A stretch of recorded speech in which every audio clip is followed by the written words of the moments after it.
Hi, everyone. Welcome to an Advanced Sports Analytics live stream. Today is Wednesday, July 28th, with the PGA Tour off this week for the Olympics. A lot of the top golfers are in Tokyo.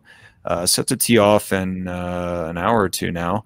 We'll be doing the Wednesday show to cover the MLB slate on SuperDraft. I believe they have MLB and poker available, but kind of a light offering tonight on SuperDraft. So with the 11-game slate, that will be our focus this afternoon.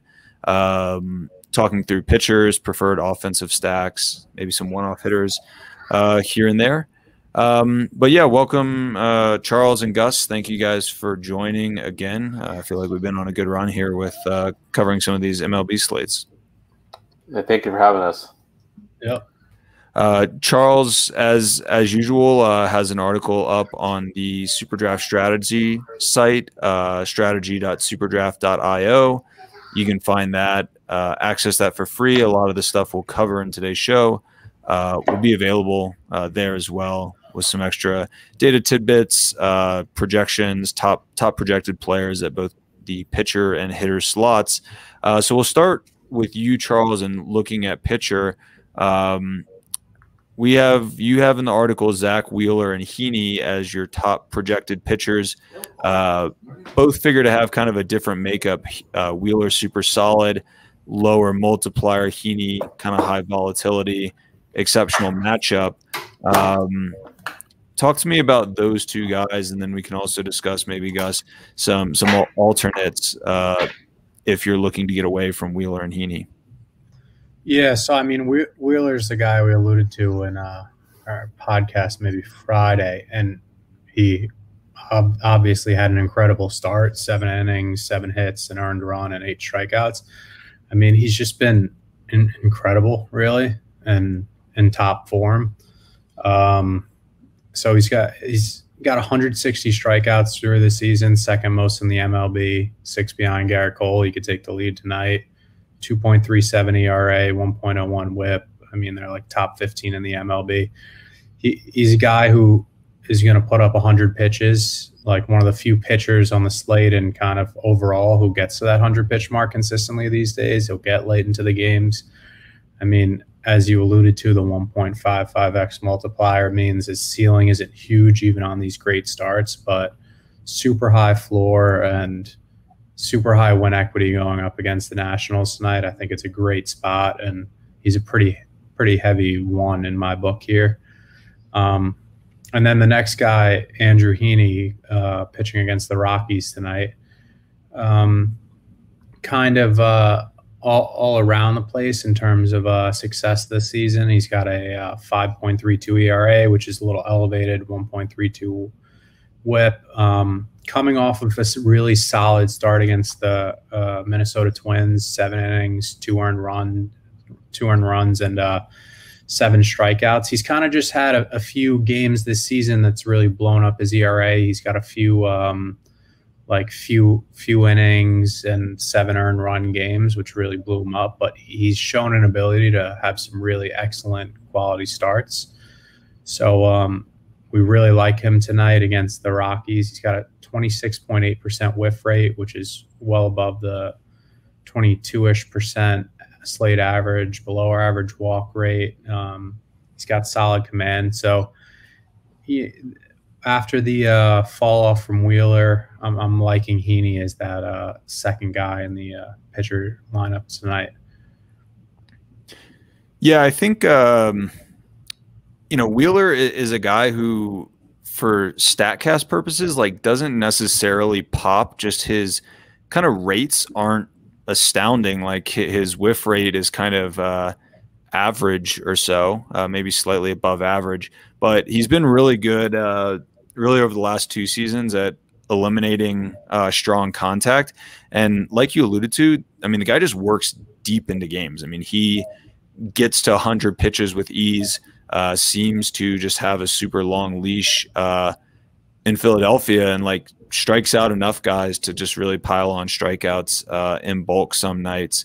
Interesting matchup I know, Gus, you tweeted out last night how kind of Washington has been an offense that we have liked as of late, and they've kind of underperformed. And then last night, put up a big score. So kind of figures to be a middling matchup for Wheeler. Heaney, on the other hand, great whiff rate type stuff. Got a really high whiff rate.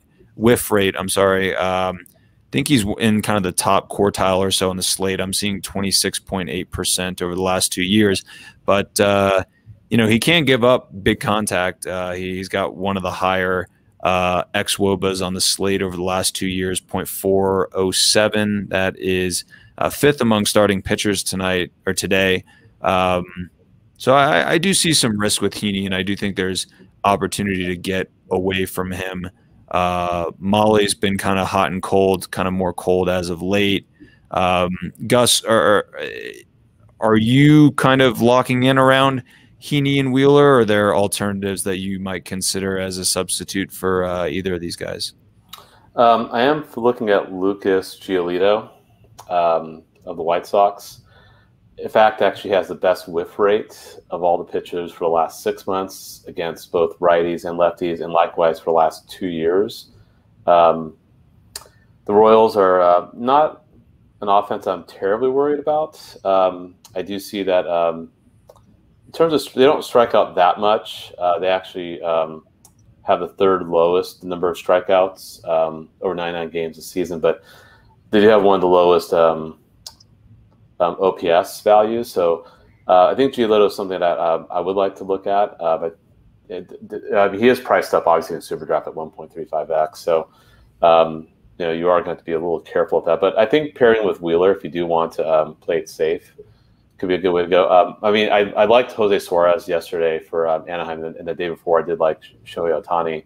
And the Rockies did surprise me with their explosion last night. But I still don't think they're a great hitting team on the road. I was actually investigating their they actually do hit lefties pretty much better than righties. So I'm not sure if I might be talking myself out of Heaney there. Miley, Tyler Miley is another one I was looking at. I mean, that's a really great multiplier if you do want to go off Heaney. I mean, he has struggled some, but the Cubs just haven't really hit the ball that great, and they do strike out a lot. So I think that could be a viable path if you are going to go for an alternative. But Wheeler, and again, I can't get Washington right. I'll just be honest. So I think Wheeler, again, he is probably the most talented pitcher. I think you do have to kind of make a decision among those four. I think Wheeler, Heaney, Tyler Mahle, and Lucas Giolito are probably the 3-1. I mean, there is a Giants game which. They have had some low-scoring games, and it's a pretty big series for obvious reasons. Both the teams are playing great baseball. Perhaps Buehler stays in a little longer given some of LA's mishaps with the bullpen, and obviously an error late in the game last night. Much to my pleasure as a Giants fan, but nonetheless, I just think we have to go some of those other names we mentioned. Yeah, Molly's an interesting one. It's kind of, I think, a difficult question of shorter versus longer form. Like, I mean, he got off out of the gates extremely hot. I mean, he had ERA in the low threes for I think kind of the first couple months of the season, and now he's all the way up, close to 4. The strikeout stuff with Molly is good. I mean, he can get you, 5-6 plus strikeouts, I think, with relative ease, and has a ceiling close to about 10 strikeouts. But I mean, he just hasn't put together a really strong start as of late. I mean, I'm just looking through his game logs. He had 2 games in which he gave up 0 earned runs in late May, and then he's given up a run in every single start. He's only had 2 starts in the last 2 months where he's kept earned runs below 2. So he has flashed upside and seemed to show it a good bit earlier this year. He doesn't work deep into games, but he also is pretty frequently working around 5 innings. So at 1.9x, as you mentioned, guys, it is a great matchup for him. it's just tough. I mean, he has not looked sharp as of late. One guy that I'm interested in is Tyler McGill. Tough matchup against Atlanta, but like McGill has looked really solid, and the Statcast numbers are pretty strong for him. He's got a decent whiff rate. He's at the multiplier ceiling, and he's just been really good at limiting hard contact. I mean, he's got a small sample size. He's just in his rookie year, and I think only has a handful of starts. But he's got the lowest xWOBA allowed among starting pitchers today.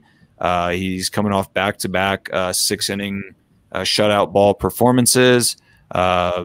He's gotten up over 7 strikeouts in pretty much 50% of his starts. So like, he has at times flashed the ability to put together a really solid score, and I just don't think he's like a super recognizable name. I would be surprised if he garners much, if any, ownership. Do you think there's decent upside for McGill for people who haven't been paying attention to his recent starts and kind of his performance? He's not like a touted prospect or anything. I think he's relatively old. Do you think it could be a potentially sneaky option at 2x? Giolito figures to be solid from a raw standpoint. I guess in my mind, it's just 1.35 is a pretty aggressive price for him, given that I think there's a good chance that he can beat any number of these guys projected above him. But for tournament purposes, he would just have to put up just a really dominant game for him to kind of beat the field of all these pitchers priced. I mean, there's got to be a dozen guys priced like 1.8, 1.85 and up. To me, it seems like a tall task, but certainly for cash game purposes, I guess he does have a high floor. At least the way I see it. Meagle has. I just looked him up on Baseball Reference. It's actually his 26th birthday today. If you want to play the narrative, Nice. and I like his minor league numbers. He pitched quite well at Double-A ball. He had 26 innings pitched, 42 strikeouts, and only 7 walks. And then the Triple-A ball just had 3 starts, but did pretty well there with 17 strikeouts and only 5 walks in 14 innings. So. You might turn me on to maybe an alternative lineup there with Migo and with the 2x. Yeah, and Atlanta, of course, is missing Acuna. They're missing Ozuna. So, it's not don't get me wrong, plenty potent offense with, Albies and Freeman, and Riley hits the ball well, Swanson. They have Peterson now. I'm looking at the weather, 80 degrees, 6 miles per hour in. Game total of 7.5. Mets minus 132. Like some of the peripheral stuff like weather in Vegas, I guess does set up well. Be interested to see what his ownership is. Like it is it's not a sexy name at all. He's not like, it's one thing, I guess, these pitchers with small sample size that are like highly touted prospects. Meagle is not that at all. That'd be interesting to see. I think could be a sneaky play. He could just be running hot on a small sample size, but certainly the numbers look pretty solid for him. So I wonder if that'd be an interesting. And people might be afraid to go with him because the Braves did pop off, but Eichhoff is just a terrible. I mean, the Statcast numbers were terrible for him, and if you rank the Statcast all 8 categories that we have on the ASA site, Meagle comes out as the 4th best pitcher today. So that could be a sneaky play for sure. Yeah. All right, let's move on to hitters. Charles, I know you had one stack in particular that you liked, and I think if you just kind of sort our optimizer on projected value, that stack should kind of appear as you just look at the teams that are bubbling towards the top. So why don't you talk to me about Baltimore, the matchup, and why you're high on some of these Orioles hitters? Yeah, so it's one of the higher projected run total games of the night. I think it's around 10 right now. And Marlins doing this like opener thing with Jordan Holloway. He gets like 69, 70 pitches an outing. really elevated walk rate, 15.5%. I mean, he's only seen a little bit of action this year, so the numbers are a little skewed to small sample size. But the Orioles lineup has been, especially the top of the order, has been like deceivingly pretty decent this year. And you start off with Cedric Mullins, who's hitting like 319 with a 545 slugging percentage. Hayes and Mountcastle both have 440 slugging percentages. And it's probably an offense that'll get looked over quite a bit. So, I think it's obviously these guys are all 1.7x, 1.85x, 1.7x. There's just a lot of value to be had if they get it going. And the game's leaning in Baltimore's direction now, minus 130. So clearly Vegas is expecting probably 5.5 runs out of them. And top of the order sets up to get it done. So one, just to jump in, I just actually got an alert that Philadelphia-Washington game is going to be postponed due to COVID, I don't know, some sort of COVID complication, health and safety protocol. So we'll have to scratch Zach Wheeler. We will update that in our projections a little later, but going to have to, I guess, further think outside of the box at pitcher. Wheeler is going to be off the table. So keep that in mind, I guess, as you're building lineups. But yeah, dovetailing on Baltimore, I mean, just as a cumulative lineup, like they just have really high multipliers. Obviously, there are nights where certain offenses set up really well, and there's just studs that are available that are in great spots. Baltimore, like I guess, just collectively is not as productive of an offense, but you get you have these nights where, I mean, any offense can go for 10 runs in any night, and the multiplier on especially these top of the order guys, Mullins, who's got power speed combo, Hayes, Mountcastle, Mancini, both have great power. I mean, just like everyone in Baltimore is priced 1.3 and up, and the majority of guys are in the 1.7 plus range. So yeah, I love these Baltimore guys. Mountcastle has had some big nights for our projections in the past. Mullins, who were typically pretty high on, Mullins and Hayes, I would say we're typically pretty high on. Mullins in particular has had some really big nights. It is interesting. The Miami bullpen is actually kind of solid. So not, would prefer to get kind of more of Jordan Holloway than less of him. But nonetheless, if the Miami bullpen is going to kind of go deep as opposed to keeping it to their core relievers, could be a decent night. But you're hoping Baltimore can kind of get to Holloway early and put up a few crooked numbers on him before they give way to the bullpen. Gus, do you have any teams that kind of outside of Baltimore that you're particularly high on? Yeah, definitely. I'm feeling both the Anaheim Angel, or LA Angels, whatever you want to call them, the Angels, and the New York Yankees. Based upon the StatCast data, if you just want to attack weak pitchers, Michael Wacha and Chichi Gonzalez both rank really low in several of the StatCast categories.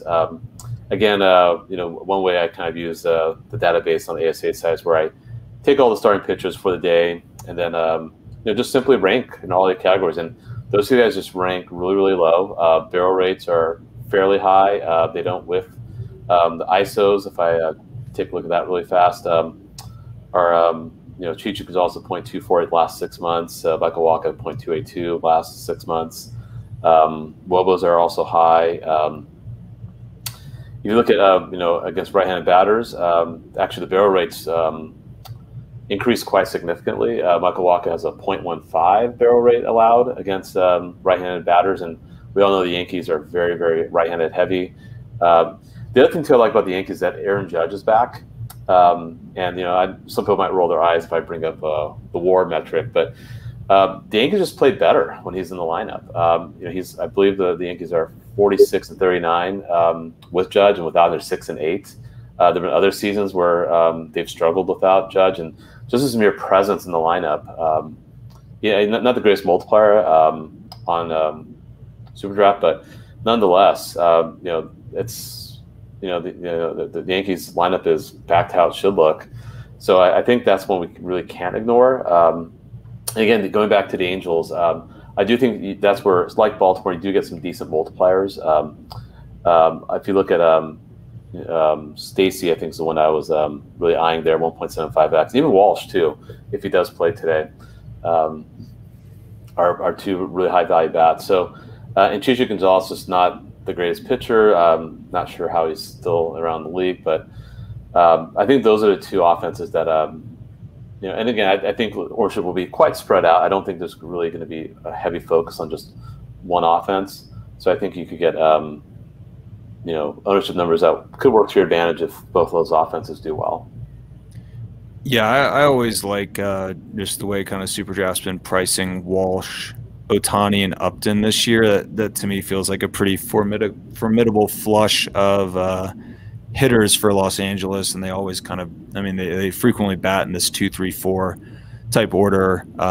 Walsh, I think, is an outstanding play as part of a stack or just a one-off, or I think makes for a phenomenal cash game play as well. Just perusing through some of the other top projections, I see Kiner Falefa and Garcia projecting quite well. Garcia's been cooling off, but has at times this year shown phenomenal pop at 1.85x. You can go kind of a small two-player stack there. Cincinnati, always a potent offense. John India, nice kind of power speed combo. Winker is starting to heat back up a little bit.